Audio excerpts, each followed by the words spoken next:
Good morning friends. मैं नितेश गुप्ता अपने YouTube channel पे आपका एक बार फिर से स्वागत करता हूं। आज का हमारा टॉपिक रहेगा प्लस टू में जो कैलकुलस में मैक्सिमा एंड मिनिमा पार्ट है। इससे एक 6 नंबर का क्वेश्चन कंफर्म आता है। आज हम इस पे बेसिक एक डिस्कशन करेंगे, कुछ क्वेश्चन डिस्कस करेंगे। फिर नेक्स्ट वीडियो में हम देखेंगे कि और कौन से ऐसे क्वेश्चन हैं जो 6 नंबर में सीबीएसई में पूछे जाते रहे हैं और आगे भी आएंगे हमेशा।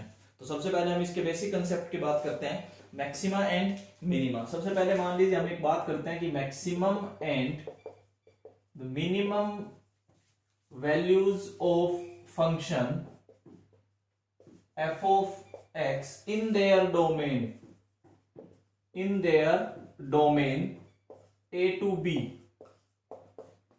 अगर मैं इस डोमेन में इस फंक्शन की मैक्सिमम एंड मिनिमम वैल्यूज की बात करना चाहूं तो इसका मीनिंग समझिए पहले कि मतलब क्या है। अब जैसे f ऑफ x कोई गिवन फंक्शन है और उसकी डोमेन है a से b। सबसे पहले मैं मैक्सिमम की बात करता हूं।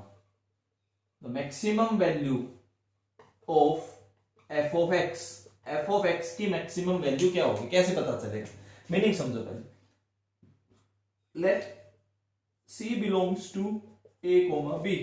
कोई एक ऐसा पॉइंट है c जो कहां पे लाई करता है a और b के बीच में, सच दैट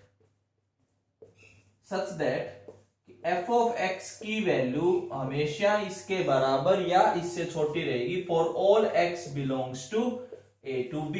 इस डोमेन में जितने भी आपके वैल्यूज होंगी x की, उसमें से एक वैल्यू ऐसी उठाई c और ये कंडीशन लगा दी कि f ऑफ x में आप कुछ भी x रख लो, उसकी वैल्यू f ऑफ c के या तो बराबर रहेगी या इससे छोटी रहेगी। तो ऐसे केस में this implies f of c is the maximum value of f of x for all x belongs to a to b।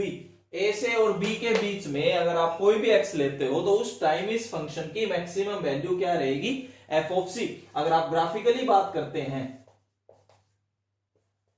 Graphically बात देखिए, मान लीजिए आपका ग्राफ कुछ ऐसा आया, यहां पे हम a की बात करते हैं, यहां पे हम b की बात करते हैं। अब ये जो पॉइंट आया इसके कॉरस्पॉन्डिंग यहां पे क्या रहेगा, c, और ये जो वैल्यू आई ये क्या value I, f of c। समझ आया? तो ये जो पॉइंट हुआ इसके coordinate c, f of c। तो f ऑफ c इसकी मैक्सिमम वैल्यू है। इस वैल्यू के ऊपर ये ग्राफ नहीं जाएगा, यहां से यू टर्न होगा। तो मैक्सिमम वैल्यू की डेफिनेशन समझ में आई कि f ऑफ x हमेशा f ऑफ c से छोटा या उसके बराबर रहेगा। x से आप कुछ भी ले लो उसकी डोमेन में, और c क्या चीज है, उसी की डोमेन का कोई एक पॉइंट है c। क्लियर है ये चीज, ये मैक्सिमम है। इसी तरीके से आप मिनिमम वैल्यू को भी डिफाइन कर सकते हैं। अगर आप मिनिमम वैल्यू को डिफाइन करना चाहें, मिनिमम वैल्यू, तो इसमें क्या चेंज होगा कि आपने वही एक पॉइंट सी लिया, यहां पे कंडीशन चेंज होगी कि f ऑफ x की वैल्यू हमेशा या तो इसके बराबर या इससे बड़ी रहेगी for all x belongs to its domain. अब इस केस में f ऑफ c क्या आ जाएगा, यहां पे मिनिमम वैल्यू। अगर मान लीजिए आप इसका ग्राफ बनाते हैं, अब की बार ग्राफ थोड़ा उल्टा बनेगा। अगर आप ग्राफ बनाते हैं तो देखो ग्राफ इस तरीके से आएगा। यहां आपने कहीं भी ए पॉइंट कंसीडर किया, यहां कहीं भी बी पॉइंट कंसीडर किया। अब जो बीच में जो पॉइंट आ रहा है ये पॉइंट क्या आ गया, सी, और इसके ऊपर यहां पे वैल्यू क्या आ गई, एफ ऑफ सी। समझ आया कुछ? c के रिगार्डिंग f ऑफ c इसकी सबसे मिनिमम वैल्यू होगी, इससे नीचे ये वैल्यू नहीं देगा। तो डेफिनेशन ये होती है, ग्राफिकली ये होता है मिनिमम और maximum value in their domain का। ये मैंने केवल मीनिंग समझाने की कोशिश की है कि क्या इसकी डेफिनेशन है। मैं एक एक क्वेश्चन करवाता हूं, फिर हम आगे बात करते हैं।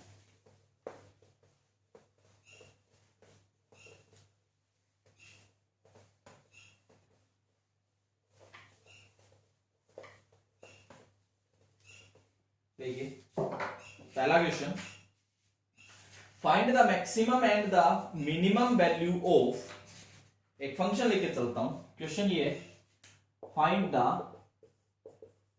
Maximum and minimum values of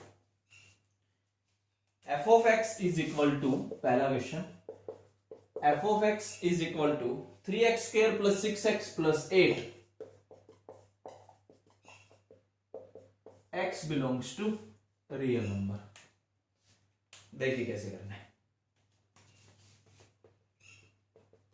f of x है हमारे पास 3x² प्लस 6x प्लस 8। आपने 10th क्लास में क्वाड्रेटिक में परफेक्ट स्क्वायर बनाने सीखे होंगे। अगर आप इसका परफेक्ट स्क्वायर बनाना चाहते हैं तो सबसे पहले आप 3 कॉमन लोगे, x² प्लस 2x प्लस 8/3। अब जो x का कोफिशिएंट है उसका हाफ 1, 1 का स्क्वायर 1, 1 ऐड कर दीजिए,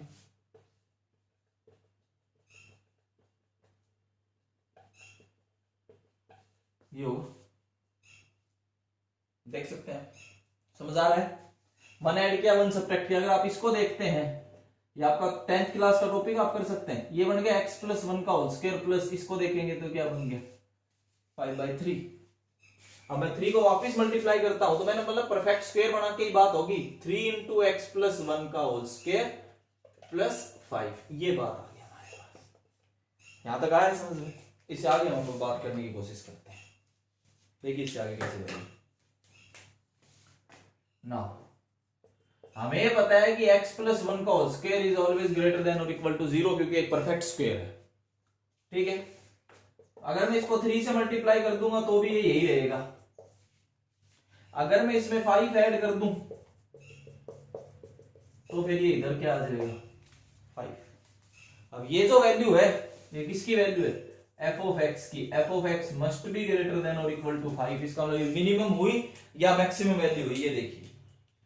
F of x must be greater than और इक्वल टू 5। इसका मतलब क्या, ये मिनिमम वैल्यू है या मैक्सिमम वैल्यू है? अब डेफिनेशन चेक कीजिए, ये मिनिमम की कंडीशन है। इसका मतलब इसके आंसर ये आ गए। अगर आप यहां से आप आंसर लिखना चाहो तो इसका मतलब the maximum value of f of x और द मिनिमम वैल्यू ऑफ, दोनों पूछिए ना उसने, एफ ऑफ एक्स। मिनिमम तो आपने फाइंड कर ली, कितनी है 5। Maximum does not exist. Maximum तो पता नहीं कितनी हो जाएगी। Maximum value does not exist. Minimum value इसकी क्या रहेगी 5 रहेगी। क्या ये क्लियर हुआ? यहां तक समझ आ गया कि क्या मैक्सिमम है क्या मिनिमम है? परफेक्ट स्क्वायर बना के आपने क्वाड्रेटिक इक्वेशन अटेम्प्ट करने हैं डेफिनेशन के अकॉर्डिंग। मान लीजिए मैं इसी में एक क्वेश्चन और लेके चलता हूं, जिसका हम कोई ऐसा एग्जांपल लेते हैं जिसमें उल्टा कुछ समझ में आया आपको। देखिए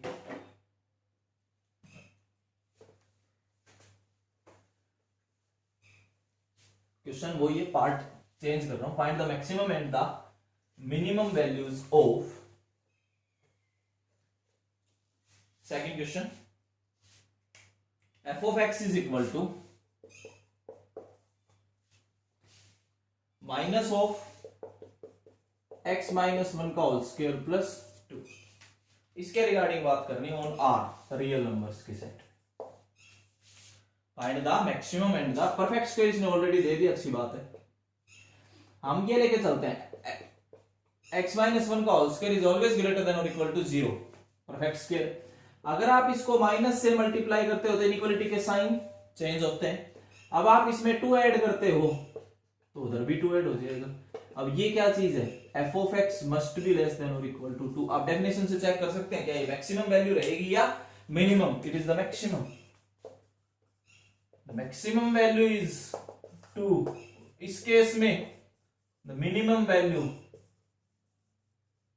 डज नॉट एग्जिस्ट। ये तो आपके आगे 2 क्वेश्चन रहे, मैक्सिमम और मिनिमम के। अब हम बात करते हैं, आगे एक वर्ड हमारे पास आता है कि लोकल मैक्सिमम और लोकल मिनिमम का फिर क्या कंसेप्ट है, उसमें हम बात करते हैं कि हमें लोकल मैक्सिमम और लोकल मिनिमम वर्ड्स की जरूरत क्यों पड़ी। देखिए 2 वर्ड मैं अब आपके आगे लिखना चाह रहा हूं, लोकल मैक्सिमा,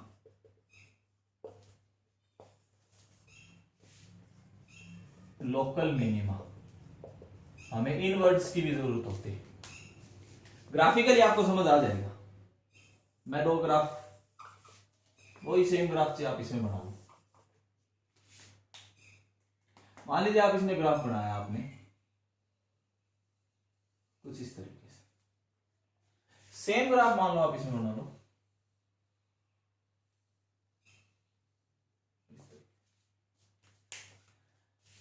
ये पॉइंट ए मान लेता हूं इस पे, मतलब यहां पे ए इस तरीके से मान लो, यहां पे ये मैं बी मान लेता हूं, यहां पे ये मैं सी मान। क्या ए बी और सी तीनों पे ग्राफ न्यूटन ले रहा है? ऐसे आया वापस नीचे की साइड आ गया, इसका मतलब तो यहां कहीं ना कहीं एक बार मैक्सिमम अटेन हुआ है, लेकिन यहां पे भी हुआ है, लेकिन यहां पे भी हुआ है। तो तीनों जगह अलग अलग वैल्यूज है फंक्शन की। यहाँ पे एफ ऑफ ए है, यहाँ पे एफ ऑफ बी है, यहाँ पे एफ ऑफ सी है। लेकिन अगर उस कंडीशन को चेक करें, एक कंडीशन देखो ये भी होती है। अब आप ये याद रखना जो मैं इसमें समझाने जा रहा हूं। अगर उस पॉइंट के, वो भी मैं लिख दूंगा, अगर उस पॉइंट के लेफ्ट में इंक्रीजिंग और राइट में डिक्रीजिंग है तो वो मैक्सिमा की कंडीशन को सेटिस्फाई करेगा। यहाँ पे लोकल वर्ड क्यों यूज किया गया है? क्योंकि यहाँ पे एक से ज्यादा मैक्सिमा की कंडीशंस को सेटिस्फाई करते हैं। अब मैं यहां पे अगर मैं लिखना चाहूं इस लोकल मैक्सिमा के लिए, तो देखो स्टार लगा के ये कंडीशन याद रखना, left two point increasing, right two point decreasing. अगर ऐसी कंडीशन है कि उस पॉइंट के लेफ्ट में इंक्रीजिंग है और राइट में डिक्रीजिंग है, तो वो किसका पॉइंट रहेगा? लोकल मैक्सिमा का। देख लो कोई भी पॉइंट, ए लेफ्ट में इंक्रीजिंग राइट में डिक्रीजिंग, बी लेफ्ट में इंक्रीजिंग राइट में डिक्रीजिंग, सी लेफ्ट में इंक्रीजिंग राइट में डिक्रीजिंग। तो अब ये क्या कहलाएगा? Local maxima. लोकल वर्ड क्यों यूज किया गया? क्योंकि एक से ज्यादा बार एक ही ग्राफ में एक से ज्यादा बार इन कंडीशंस को सेटिस्फाई करता है। मिनिमा में उल्टा हो गया। मान लो मैं यहां पे चेक करूं पी, यहां पे चेक करूं क्यू, यहां पे चेक करूं आर, तीनों जगह न्यूटन ले रहा है ग्राफ। यहां पे कंडीशन देखो क्या चली। अगर आप लेफ्ट में बात करें, लेफ्ट टू पॉइंट, जिस पॉइंट पे आप चेक कर रहे हो, अगर आप उसके लेफ्ट में बात करें तो ग्राफ क्या है? डिक्रीजिंग। राइट में क्या है? यहां पे इंक्रीजिंग। राइट टू पॉइंट क्या है? इंक्रीजिंग। तो ये चीज ध्यान रखना, अगर लेफ्ट में डिक्रीजिंग है और राइट में इंक्रीजिंग है तो मिनिमा की कंडीशन देगा। अगर लेफ्ट में इंक्रीजिंग है राइट में डिक्रीजिंग है तो वो मैक्सिमा की कंडीशन देगा। लोकल वर्ड क्यों यूज किए गए हैं? क्योंकि एक ही फंक्शन एक से ज्यादा बार उस डोमेन के अंदर एक से ज्यादा बार उन कंडीशंस को सेटिस्फाई कर जाता है, इसलिए वर्ड लगा दिया गया local maxima and local minima. यहां तक सारा समझ आ गया? अब आगे देखिए, अब मैं फर्स्ट ऑर्डर डेरिवेटिव टेस्ट कराता हूं इसमें। फर्स्ट डेरिवेटिव टेस्ट, ये तो लोकल मैक्सिमा और लोकल मिनिमा का बेसिक डेफिनेशन थी। अब हम फर्स्ट डेरिवेटिव टेस्ट की बात करते हैं।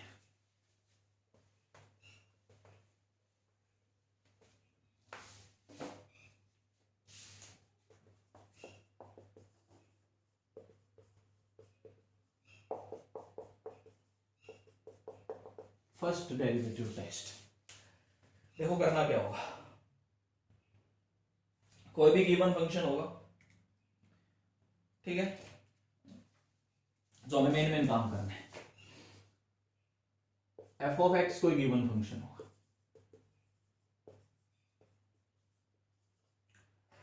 ठीक है। Find F dash X, first differentiation, put F dash X is equal to 0, find critical points.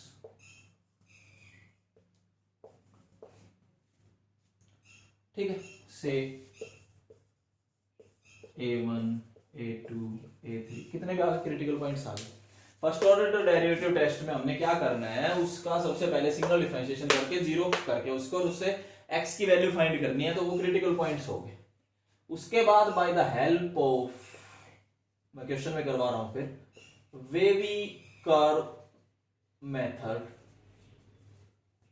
We find points of local maxima and local minima। आप एल्गोरिथम समझिए, फिर मैं क्वेश्चंस करवाता हूं। कि हमारे पास कोई भी गिवन फंक्शन होगा, उसका डिफरेंशिएशन करके जीरो कीजिए, क्रिटिकल पॉइंट्स आएंगे, फिर हम वेवी कर्व मेथड लगा के इंक्रीजिंग डिक्रीजिंग देखेंगे कि इस पॉइंट के लेफ्ट में इंक्रीजिंग है या राइट में इंक्रीजिंग है, क्या है। उस हिसाब से आप बता पाओगे कि वो पॉइंट लोकल मैक्सिमा का है या लोकल मिनिमा का। देखिए कोई क्वेश्चन करते हैं, दो क्वेश्चन करते हैं। Local maxima and local minima के regarding first derivative test. Question ये है, find all the points of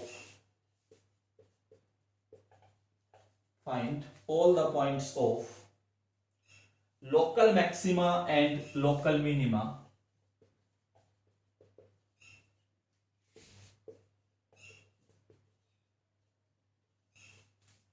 find all the points of local maxima and local minima for f of x is equal to function दिया गया X cube minus 6x square plus 9x minus 8।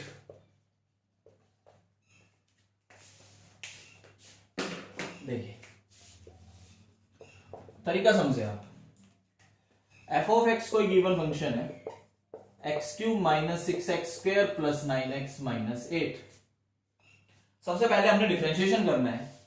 F dash X is equal to, differentiation कीजिए, 3x square minus 12x plus 9। Side differentiation में किसी को कोई दिक्कत ना हो, ठीक है।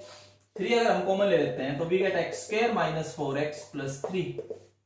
अगर आप इसके मिडिल टर्म फैक्टर बनाते हैं तो x minus 3 into x minus 1। ये आप सारा काम 10th में या 9th में करते आए हैं, ये आप कर सकते हैं। ये हमारे पास सिंगल डिफरेंशिएशन आ गया। क्लियर है यहां तक? कोई डाउट? क्रिटिकल पॉइंट्स फाइंड कीजिए। एक बार तो x इज इक्वल टू 3 आएगा और एक x इज इक्वल टू 1 आएगा। कैसे फाइंड करने क्रिटिकल पॉइंट, ये आपको पता है। क्रिटिकल पॉइंट फाइंड करने के लिए आपने क्या करना है, f डैश x को 0 करना है। We get x is equal to 3 and x is equal to 1। आपके पास दो क्रिटिकल पॉइंट्स आ गए। इसके बाद आपने वेवी कर्व मेथड लगाना है, वो तब ध्यान से सुने। यहाँ पे 1 लिख दिया, यहाँ पे 3 लिख दिया। वेवी कर्व मेथड मैंने आपको पहले भी समझाया है। यहाँ पे ऑलरेडी हमेशा क्या चलेगा, पॉजिटिव। ये 3 किसकी वजह से आया है, x माइनस 3 की वजह से। इस पे पावर कितनी है, 1 ओड है तो साइन चेंज, यहाँ पे क्या आएगा, नेगेटिव। ये किसकी वजह से आया, x माइनस 1। इस पे कंप्लीट पे पावर कितनी है, 1 ओड है, फिर अगेन साइन चेंज, तो यहाँ पे क्या आ गया, पॉजिटिव। यहां तक समझ आ गया। वेवी कर्व मेथड आप इजीली लगा सकते हैं, ठीक है। अब इसके बाद आपने देखना है कि अगर आप 1 पॉइंट के बारे में बात करते हैं, इस पॉइंट के बारे में बात कीजिए। 1 पे मैंने पेन रख दिया, आपको कैमरे में आराम से नजर आ रहा होगा। 1 पे पेन आप जैसे देख रहे हो उसी अकॉर्डिंग देखिए। 1 के लेफ्ट में dy बाई dx पॉजिटिव है, 1 के राइट में dy बाई dx क्या है, नेगेटिव है। जिस तरीके से आपको नजर आ रहा है उसी तरीके से आपने देखना है। क्लियर है ये चीज? कोई डाउट? 1 के लेफ्ट में इंक्रीजिंग, 1 के राइट में डिक्रीजिंग। क्लियर? इसका मतलब क्या हुआ कि ये पॉइंट ऑफ मैक्सिमा है। समझ आ रहा है? 3 में देखिए, 3 के लेफ्ट में नेगेटिव मतलब डिक्रीजिंग, पॉजिटिव मतलब इंक्रीजिंग। इंक्रीजिंग एंड डिक्रीजिंग की वीडियो आप देख लेना अगर नहीं याद है तो। अब इसके लेफ्ट में डिक्रीजिंग, राइट में इंक्रीजिंग, ग्राफ ऐसे आएगा, लेफ्ट में डिक्रीजिंग, राइट में इंक्रीजिंग। इसका मतलब वो लोकल मिनिमा का पॉइंट। अगर आप इसकी बात करें, इस पे मैं 2 पार्ट डिवाइड करता हूं, यहाँ पे लेफ्ट, यहाँ पे राइट। लेफ्ट में क्या है, पॉजिटिव, पॉजिटिव मतलब इंक्रीजिंग। राइट में क्या है, नेगेटिव, नेगेटिव मतलब डिक्रीजिंग। लेफ्ट में इंक्रीजिंग, राइट में डिक्रीजिंग। आप देख सकते हैं this is the point of local maxima. Left में इंक्रीजिंग, राइट में डिक्रीजिंग। अभी समझाया, लेफ्ट में इंक्रीजिंग, राइट में डिक्रीजिंग। फिर बता देता हूं, देखो लेफ्ट में इंक्रीजिंग, राइट में डिक्रीजिंग, ये तो किसका है, मैक्सिमा का। और उल्टा हो, लेफ्ट में डिक्रीजिंग, राइट में इंक्रीजिंग, लेफ्ट में इंक्रीजिंग, राइट में डिक्रीजिंग, मैक्सिमा। लेफ्ट में डिक्रीजिंग, राइट में इंक्रीजिंग, दिस इज मिनिमा। तो आप देख सकते हैं ये पॉइंट किसका है, लोकल मैक्सिमा का। इसके अकॉर्डिंग अगर आप बात करें, ये लेफ्ट ये राइट, लेफ्ट में नेगेटिव नजर आ रहा है आपको, नेगेटिव नजर आ रहा है, इसका मतलब क्या है डिक्रीजिंग। राइट में पॉजिटिव नजर आ रहा है, इसका मतलब क्या है increasing. This is the point of local minima. ऊपर दो ग्राफ बना रखे हैं, वहां से चेक कर सकते हैं। तो यहाँ पे हमें आंसर मिल गया कि x is equal to 1 is the point of local maxima and x is equal to 3 is the point of local minima। अगर वो ये कहते हैं क्वेश्चन में कि वैल्यूज भी फाइंड करके दिखानी है कि minimum value and maximum value, अगर वो मिनिमम वैल्यू और मैक्सिमम वैल्यू की बात करें तो देखो आपने क्या निकाला, जैसे वो कहते हैं लोकल मैक्सिमम वैल्यू बताइए, तो लोकल मैक्सिमम पॉइंट क्या आया था आपके पास 1, तो f of 1 is the answer. f of 1 का मतलब यहां पे आप वैल्यू रख देना 1 का क्यूब माइनस 6 इंटू 1 का स्क्वायर प्लस 9 माइनस 8, ये जो भी आएगा। अगर आप लोकल वो मिनिमम की बात करें, local minima value, local minimum value, तो वो आएगा f of 3। आप इसमें यहां पे 3 रख देना, आपके पास आंसर आ जाएगा। क्लियर हुआ फर्स्ट डेरिवेटिव टेस्ट? कुछ कंसेप्ट समझ में आए कि यहां से लेफ्ट राइट देख के आप कर सकते हैं। कंसेप्ट आपने याद रखने। अब हो सकता है काफी बार बेबी कर्व मेथड की वीडियो में अगर आपने देखा होगा तो जरूरी नहीं है कि ये चेंज हो सकता है नेगेटिव टू नेगेटिव आ जाए, हो सकता है पॉजिटिव टू पॉजिटिव आ जाए, साइन चेंज ना हो, अगर इवन पावर आ गई तो यहां पे अगर ऐसा आता है कि किसी पॉइंट के लेफ्ट और राइट में आपको सेम साइन नजर आ रहा है, या तो दोनों साइड पॉजिटिव या दोनों साइड नेगेटिव, तो वो पॉइंट आपका पॉइंट ऑफ इन्फ्लेक्शन कहलाता है। Inflection, point of inflection. मैं एक क्वेश्चन उसी पे करवा रहा हूं, पॉइंट ऑफ इन्फ्लेक्शन पे, बाकी आप अपना ट्राई कर सकते हैं। हम एक क्वेश्चन ऐसा लेके चलते हैं जिसमें पॉइंट ऑफ इन्फ्लेक्शन का थोड़ा डिटेल में बात हो पाए, अगर कुछ ऐसा मिला तो भी।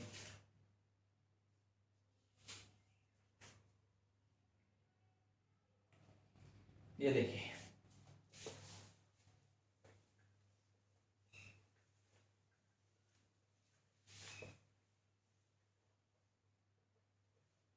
हम फर्स्ट ऑर्डर डेरिवेटिव टेस्ट की बात कर रहे हैं।